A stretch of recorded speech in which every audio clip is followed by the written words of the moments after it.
Okay, here we are once more, talking about Mockingjay. Brendon is here, of course, as you tend to be for these kind of reviews now. Yes, he's also just woken up, so, and it's almost 2 in the afternoon. So anyway, we saw Mockingjay yesterday, the latest installment in the, I'd say Hunger Games trilogy, but clearly that is not the case with these films. Not anymore, at least. No, not anymore. We'll get to that near the end, but I went into this movie just expecting it to be, you know, kind of like on par with the other two, and this was a really solid movie. Oh man, like you wouldn't even think it was from the same series. Yeah, I mean, well, Mockingjay is very different tone-wise compared to the other two, so I was expecting that, but even by those standards, like, this was a very solid movie. I was really impressed with how well it came out. They definitely stepped it up a notch from the previous two. Yeah, I mean, because Catching Fire, I was a little... I mean, I liked it, but there were some things I had issue with. I didn't really have many issues with this one. No, I mean... No. All the actors brought their A-game. The story was pretty tight. Even though there wasn't a games in this part of the story, you know, this ending section of it. Yeah. And someone who kind of only knows... Because I've never read the books. Someone who's only known the stories via other people who've read it, including my sister, who passionately loves the series. She's told me so much about all these books and what's in them and compare them and... Like, it'll give me perspective between what's in the books and what they do in the movies. Right, yeah. Like, what they did with this one, and just kind of how they set up the first half of this book. I was just like, I was blown back. Like, it had it, like, deep impact. It really did. Like, the scene that stuck out for me was when she was in District 12 the first time. And she crosses that mountain. When I see those kinds of scenes, I don't normally like. It's like, oh wow. This one, I felt physically ill watching it, and that doesn't happen to me normally. And that's the thing. Like, between like a lot of these kind of scenes, they don't.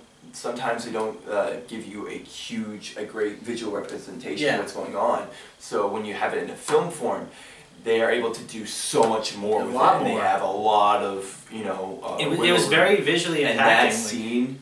When you see that for the first time, you're just like, I actually put my hand over my mouth. I'm like, oh my god. Yeah. Like I don't get it. I've seen that scene so many times in movies that it just doesn't hit me anymore. But and then to have Gale come back later. Yeah. And then talk about what. Oh my god. That's something I really got to give credit to the movies for, because the books are all from Katniss's perspective.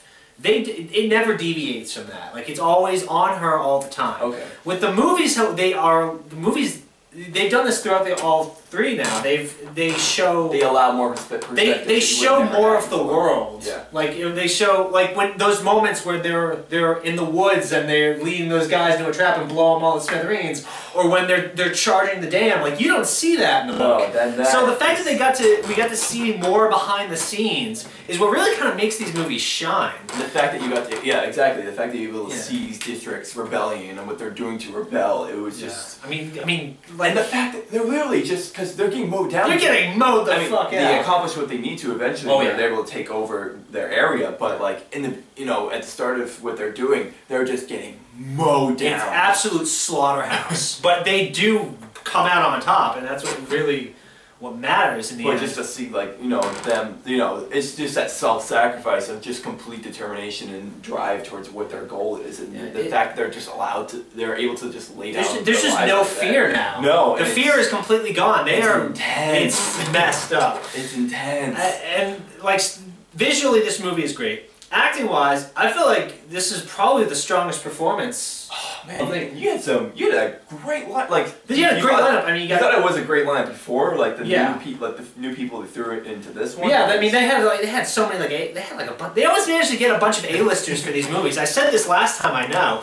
but this time around we got Julianne Moore, who needs no introduction. She's been in a million different things. We got Natalie Dormer, who in recent years has been making a very big name for herself. I thought she was great. She was terrific in this. Oh yeah, absolutely. Playing the role as a director. Yeah. Julianne Moore. The interesting thing about Julianne Moore's character, President Coin, is that in the books there's really no interaction between her and Katniss. They just flat out hate each other. Between her character and Katniss and Seymour Hoffman's character. That's kind of whole in between Seymour Hoffman and her. like that. Coin doesn't have a whole lot of personality in the book. She's very rigid, but here she definitely has a lot more character to her. And Seymour Hoffman's character just broke that out of that mold. Seymour Hoffman, progress. Seymour Hoffman. I remember last time I made the comment that it looked like he needed like a fifth of vodka to get in front of camera. He's having the time of his life this time around. He's having so much fun, you could tell, and it's kind of a shame given that. Yeah, obviously he's no longer with us. May he rest in peace.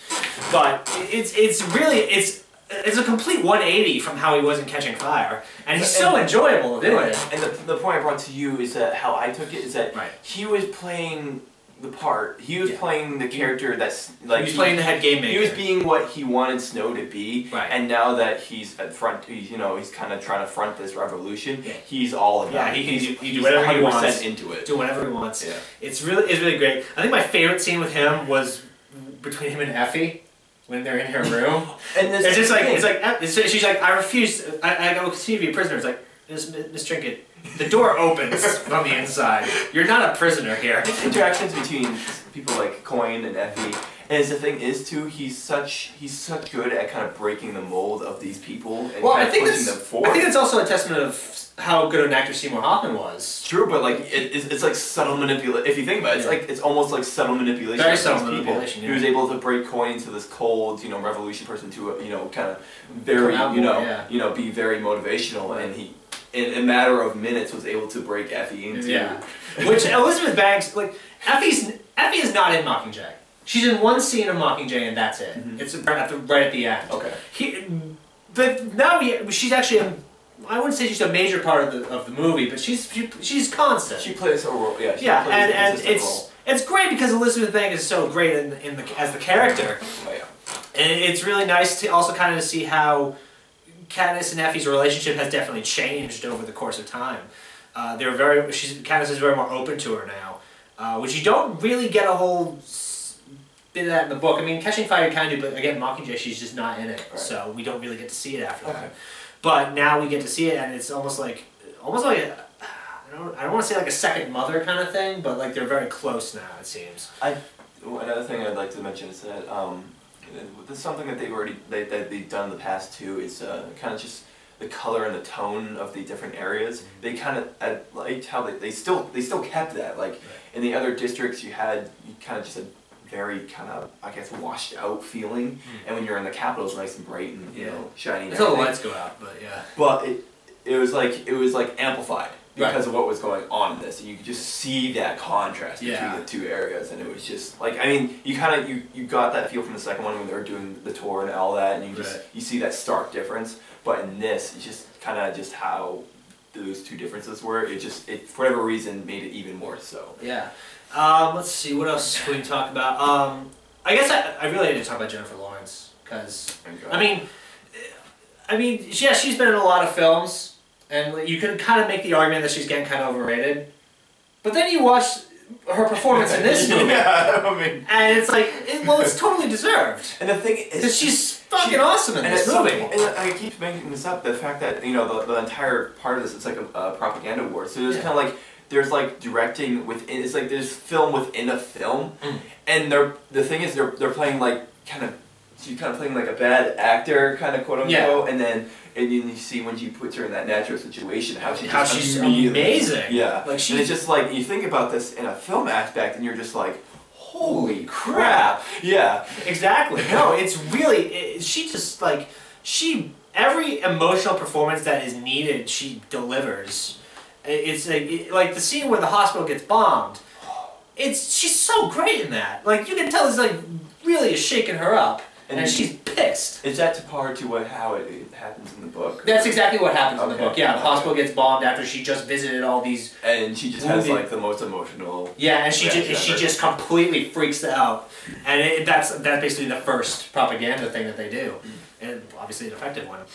But on the other side of the spectrum, you got Peeta, who it's subtle how they make him like deteriorate, but you can see every time you see, you can see the change, especially when she meant, what the hell what the hell happened to him? It's like, what are they doing to him? Like the changes are so subtle, but they're so evident. You know something's going on the entire time, but you don't know what. Yeah. And then for me, who haven't read the books, and how it's revealed just like that at the end, it was just like. Oh yeah, the reveal at the end. The reveal at the end, which I knew they were going to end it there because it was the only logical place they could end the part 1. But it definitely sets a very intense tone for the next one. And one of my favorite parts after it all happened is just kind of Finnick's speech. Which is one of my favorite parts of the book. Like, just kind of delving into what Snow is and what Snow's done. What he did to Finnick, what he's done to everyone. And then foreshadowing what he did also to Peeta. Which obviously wasn't the intention of the book, but for the movie it worked very well. Oh, it was just, because the entire time he's talking just like, something bad's going to happen, something bad's going to happen, something bad's going to happen. Yeah, but and I gotta have to give props to Sam Claflin. I wasn't expecting Sam Claflin to be good in this role, because I had seen him in Pirates 4, and he was god-awful in that movie, and that was the only big thing he had been in at the time. So naturally, my impression of him was, well, this is gonna suck. But he was a broken Sam Claflin is Finnick. Every scene he does, it's like that's like if I were playing the character, that is how I would play him. Like it's completely loyal to how the book character is. In this film, though, like he was absolutely destroyed pieces. From beginning to end. Seeing his eyes light up when Katniss tells him, I also put it, I also for Annie. Yeah, you see his whole face. You just see his body language just immediately like it's what oh my god, you're doing this for me. Like, holy crap! And it's just like you just want to hold him. The thing in the book, the thing about Mockingjay is that because Gale slowly goes over more to coin, more military minded, and because Peeta gets completely messed up, Finnick is the only constant she really has at that point because she's the only one.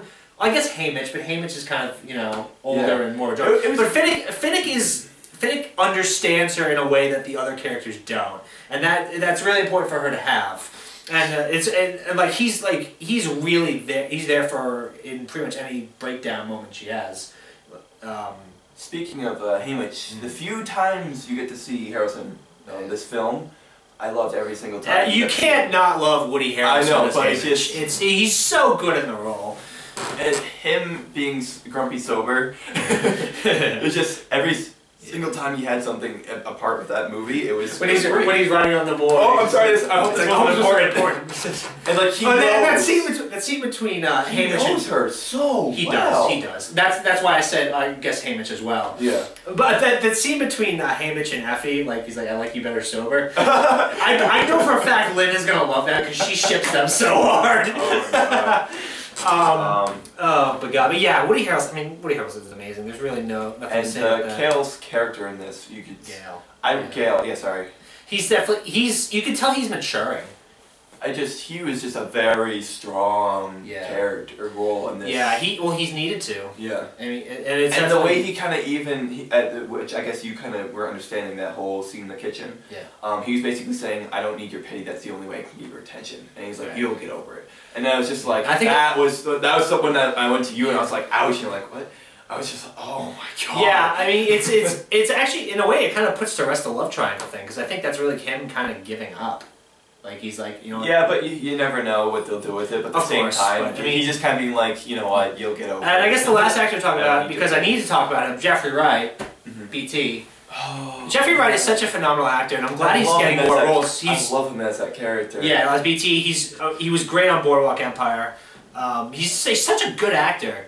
Like he's. I really liked him in the He plays it like really fidgety, like really nervous, but he's very confident. Well, the thing is, the situation is in the second one. I really like that character. Oh yeah, I love. And then and then immediately you see him in the next film, and you see he's completely in a wheelchair. Well, he's in a wheelchair now because you all messed up. Yeah.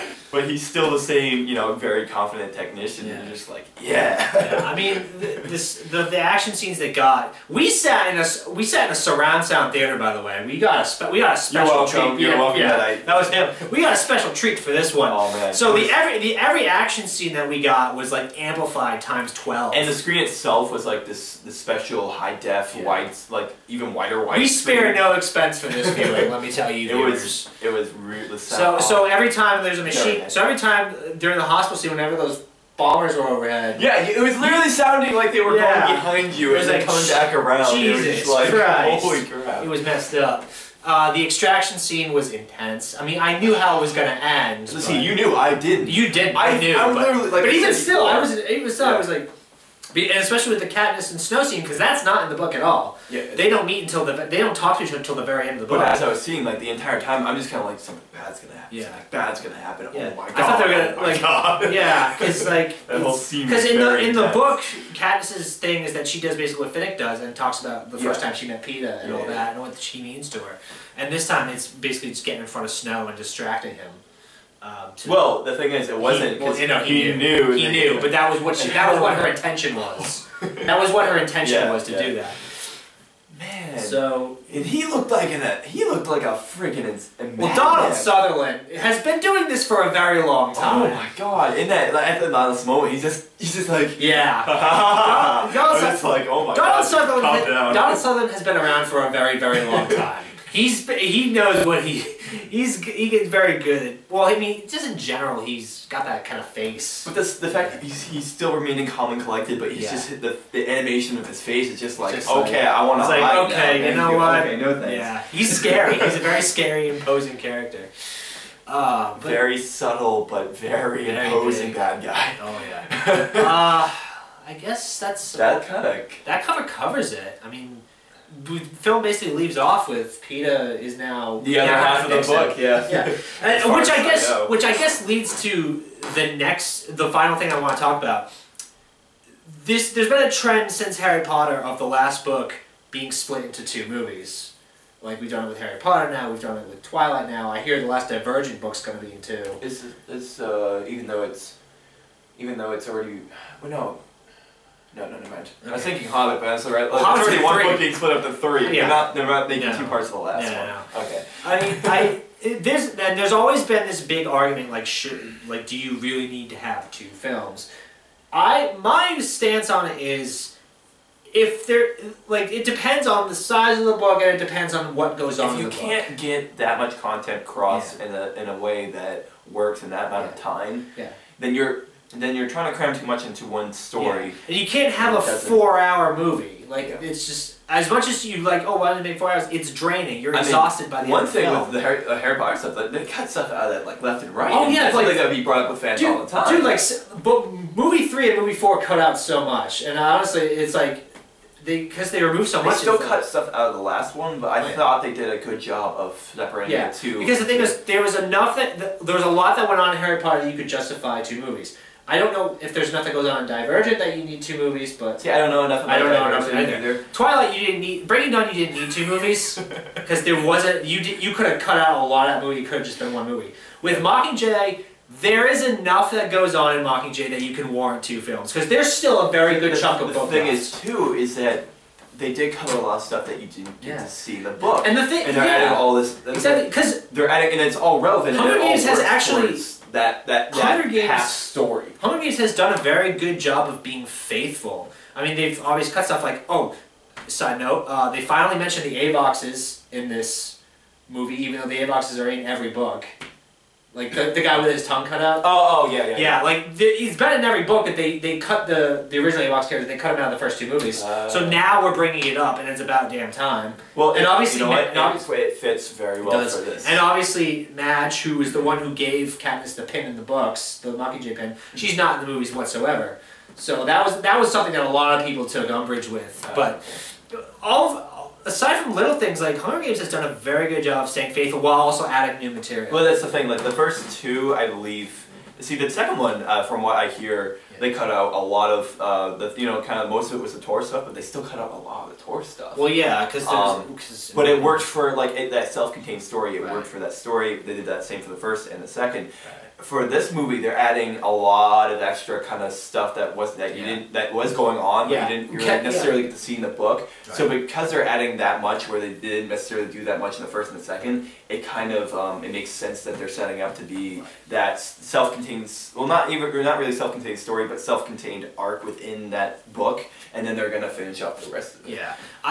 So I think Mockingjay is worthy enough to have 2 movies. I think they can definitely make it work. So that's our stance on that, really. And overall, Mockingjay is just, I really can't say enough how much of a good experience it is. Like, I know it's a, you know, you're gonna hear like oh, it's a, you know, popular book series as a movie. Of course, people are gonna recommend it. I really, really recommend this one. And as someone who, I was actually really impressed with how well done it was. And as someone who, like I said, as I say and say again and again, as someone who hasn't read the books, like I enjoyed the first two a lot. Like I was just like, wow. At first I was kind of, you know, hesitant about it. As soon as I watched the movies, I was enjoying it. Yeah. This one was just on such a. It was something about it that it was really gripping and it was really shocking. I mean, I really wasn't expecting to walk out of it with the feeling of every just impression, awe that I had for it. I wasn't disappointed by any performance. No. Prim's performance. Everyone was great. Everyone brought their A game, which I'm really excited. I wanted to hug Prim so much because she was just the best little sister in the world. I love how Katniss' mother, every possible moment. I love how Katniss' mother still does not have a name. She's just Katniss' mom. She's just kind of there. Yeah. I mean, I know the actress. More of a family member than I know. Mother. Well, there's a story for that, but I know the actress. I've seen her in a few things, so it's just kind of funny. But yeah, overall, Mockingjay really recommend you see. And I'm really looking forward to the next one. So yeah, that's it for that one. We're good to go. All right. Thanks for watching. Hope you enjoyed it. Go watch Mockingjay. You're gonna really love it, I think. And bye-bye. Bye.